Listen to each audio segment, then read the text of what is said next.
और बात इस वक्त की एक बड़ी खबर ही कर लेंगे। सीरिया में ईरान के ठिकानों पर अमेरिका ने अटैक कर दिया है। अमेरिकी रक्षा विभाग पेंटागन ने एक वीडियो जारी किया।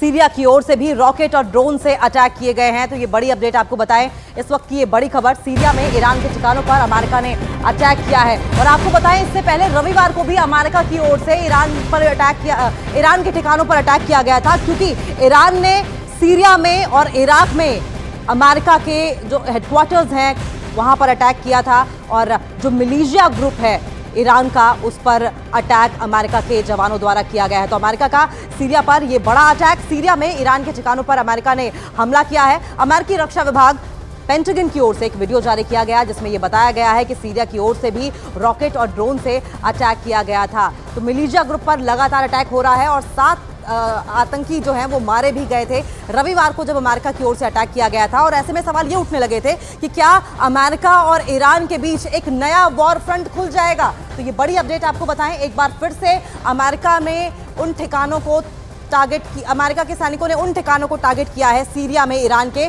जो लगातार सीरिया के साथ साथ इराक में भी अमेरिकी सैनिकों पर अटैक कर रहे थे।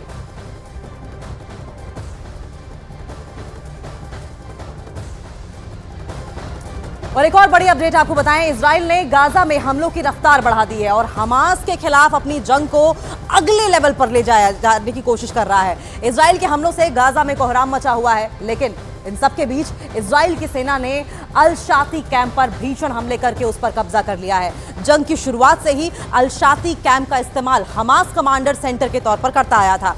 और यही नहीं, 7 अक्टूबर को इजराइल पर हुए हमले की प्लानिंग उसी कैंप में की गई थी। लेकिन अब उस कैंप पर इजराइल का कब्जा है या नहीं, हमास के लड़ाके डरकर दक्षिणी गाजा भाग गए हैं।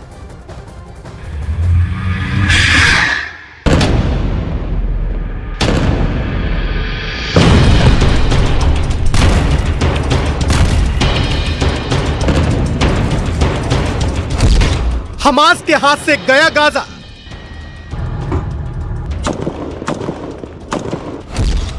इजराइल ने दी हमास को सबसे बड़ी चोट।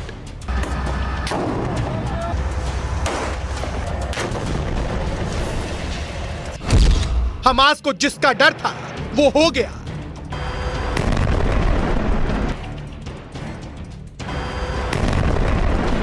हमास पर इजराइल की सेना ने ऐसा प्रहार किया कि उसकी कमर ही टूट गई। इजराइल की सेना ने गाजा के सबसे बड़े कैंप अल शाती कैंप पर कब्जा कर लिया।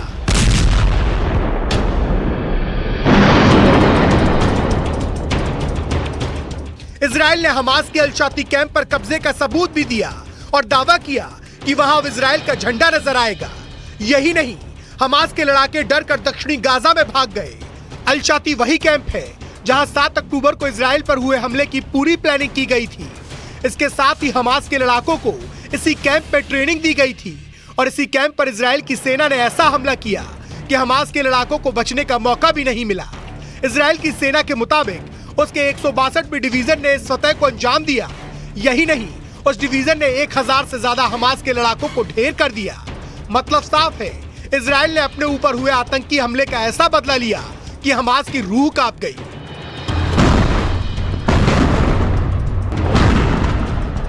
इजराइल की सेना ने अपनी इस जमीनी कार्रवाई की पूरी जानकारी दी। वो गाजा में कहां से घुसी और अल शाती कैंप तक कैसे पहुंची, उसका एक मैप भी जारी किया, जिसके मुताबिक इजराइल की सेना की नाहल ब्रिगेड ने अताता के रास्ते गाजा में एंट्री की। उसके बाद Israeli force post 17, Safina post, military quarter, बदर पोस्ट, रंतसी अस्पताल और शिफा अस्पताल के करीब अल शाती कैंप तक पहुंची और फिर वहां बड़ा हमला कर उस इलाके पर भी कब्जा कर लिया, जिससे हमास की रातों रात नींद उड़ गई, क्योंकि इजराइल की सेना ने चुन चुनकर हमास के सैकड़ों ठिकानों को उड़ा डाला। जंग के 40वें दिन भी इजराइल ने हमास के ठिकानों की बर्बादी का सिलसिला जारी रखा। अस्पताल हो या स्कूल, मस्जिद हो या रिहायशी इलाका, इजराइल ने हर उस जगह पर बम बरसाए जहां उसे हमास का ठिकाना होने का शक था। इजराइल की सेना ने एक वीडियो भी जारी किया जिसमें हमास का हथियारों का अड्डा नजर आया। हमास के उस अड्डे में कई रॉकेट, हवाई हमले में इस्तेमाल होने वाले बम, बंदूक नजर आई, जिसके बाद इजराइल की सेना ने यहां मिले विस्फोटकों को उड़ा दिया।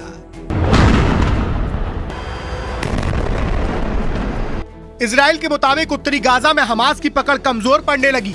यही नहीं, इजराइल के प्रधानमंत्री ने तो खुलकर बोल दिया कि ये जंग तब तक चलेगी जब तक हमास का अंत नहीं हो जाता। यही नहीं, इजराइल ने दावा किया कि हमास की गाजा पर पकड़ कमजोर पड़ रही है और 16 साल में पहली बार ऐसा हुआ है, क्योंकि इजराइल की सेना ने हमास की कई टुकड़ियों को खत्म करने का दावा किया और पिछले कुछ दिनों में हर रोज हमास के किसी न किसी अंडरग्राउंड कमांड सेंटर को खत्म कर दिया, जो इजराइल से जंग लड़ रहे हमास के लिए खतरे की घंटी है। क्योंकि इजराइल ने दावा किया कि उसने उत्तरी गाजा में हमास की 24 बटालियन में 10 की ताकत खत्म कर दी।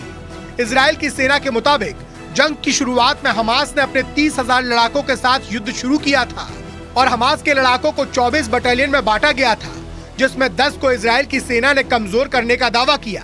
यानी कि इजराइल ने डंके की चोट पर संकेत देने शुरू कर दिए कि वो उत्तरी गाजा में जीत के करीब पहुंच चुका है, या यूं कहें कि इजराइल का गाजा को 2 टुकड़ों में बांटने का प्लान सफल हो गया है।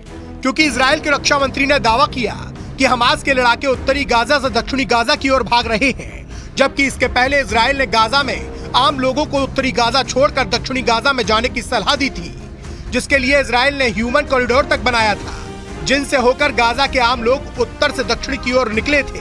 लेकिन इजराइल ने दावा किया कि अब हमास के लड़ाके भी दक्षिण की ओर भाग रहे हैं। यानी गाजा को 2 टुकड़ों में बांटकर जंग लड़ने का प्लान कामयाब होता दिखाई दे रहा है, क्योंकि इजराइल जंग के पहले दिन से कह रहा है कि गाजा के आम लोग उत्तर से दक्षिण की ओर चले जाएं। माना जा रहा है कि ऐसा इजराइल ने सोचे समझे प्लान के तहत किया, क्योंकि उत्तरी गाजा की सीमा इजराइल से लगती है, जबकि दक्षिणी गाजा की सीमा इजराइल से नहीं बल्कि मिस्र से लगती है और रफाह बॉर्डर यहीं पर है।